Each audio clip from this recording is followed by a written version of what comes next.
นิทานเรื่องกันยาฉลองปีใหม่ลาว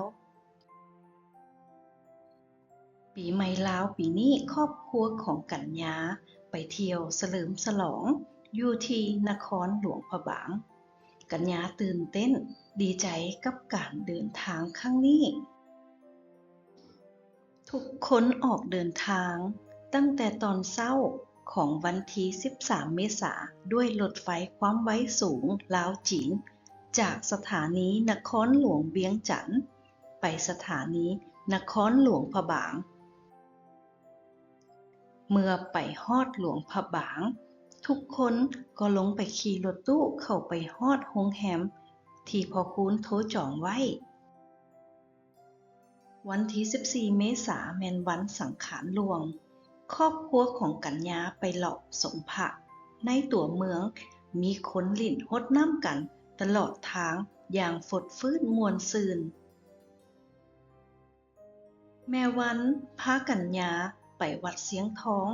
และไปกราบไหว้ขอพรถึงอากาศจะร้อนแต่บรรยากาศก็ผ่อนคลายในตอนบ่ายมื้อนั้นกันยาได้ไปเที่ยวลิ่นน้ำตกตาดกวางซี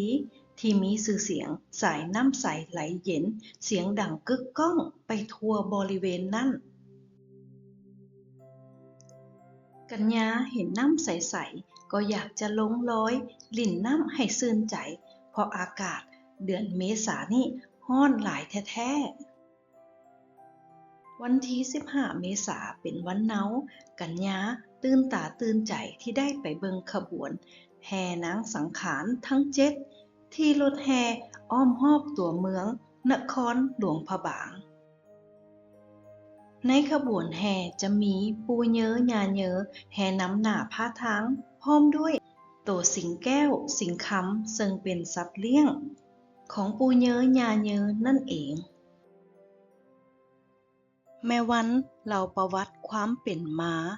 ของปูเย้อและยาเย้อให้กันยาฟังว่าเพิ่นทั้งสองเป็นบรรพบุรุษลาวบูฮานที่คอยเบิ่งแยงสาวลาวเฮาให้อยู่เย็นเป็นสุข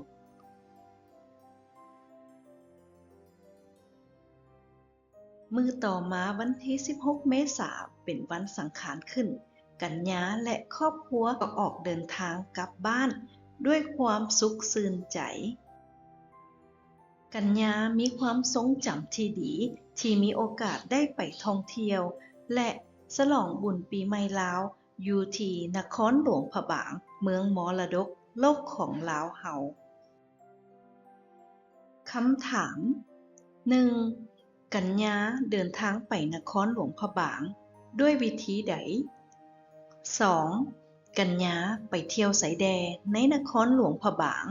3. แม่พากันยาไปไหว้พระขอพรอยู่วัดใด 4. กันยาเดินทางกลับในวันที่ใด